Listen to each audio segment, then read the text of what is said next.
सह्याद्रीच्या उत्तुंग रांगा आणि कोकणची खोल दरी यांच्या संगमावर वसलेले किल्ले हे केवळ दगडमातीचे ढिगारे नसून ते महाराष्ट्राच्या जाज्वल्य इतिहासाचे जिवंत पुरावे आहेत। दक्षिण कोकणातील सिंधुदुर्ग जिल्ह्यामध्ये असाच एक दुर्लक्षित परंतु सामरिकदृष्ट्या अत्यंत महत्त्वाचा किल्ला म्हणजे सोनगड, ज्याला ऐतिहासिक कागदपत्रामध्ये नृसिंहगड किंवा नरसिंहगड या नावाने संबोधले जाते।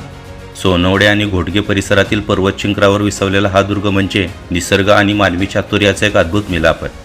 सह्याद्रीच्या मुख्य रांगेपासून काहीसा अलग झालेला हा किल्ला कोकणातून घाटमाथ्यावर जाणाऱ्या प्राचीन व्यापारी मार्गाचे रक्षण करण्यासाठी उभारण्यात आला होता। हा किल्ला समुद्रसपाटीपासून सुमारे 2000 फूट उंचीवर वसलेला आहे। गडाचा डोंगर दक्षिणोत्तर पसरलेला असून त्याचा आकार काहीसा आयताकृती आहे।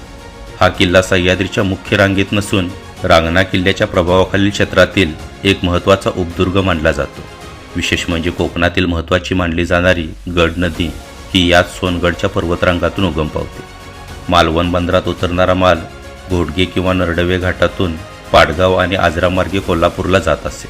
नृसिंहगड आणि शेजारील भैरवगड हे दोन किल्ले या घाटमार्गाच्या मुखाशी एखाद्या रक्षकाप्रमाणे उभे आहेत। गडाच्या माथ्यावरून घोटगे घाट, नरडवे धरण आणि संपूर्ण सोनवडे परिसरावर नजर ठेवता येते। नृसिंहगडाची भौगोलिक रचना अशी आहे की तिथे पावसाचे पाणी साठवण्यासाठी नैसर्गिक आणि मानवनिर्मित अशा दोन्ही प्रकारच्या सोयी आहेत। गडाच्या माथ्यावर खडकात कोरलेली पाण्याची टाकी आहेत, जी प्राचीन जलसंधारण तंत्रज्ञानाचे उत्कृष्ट नमुने आहेत।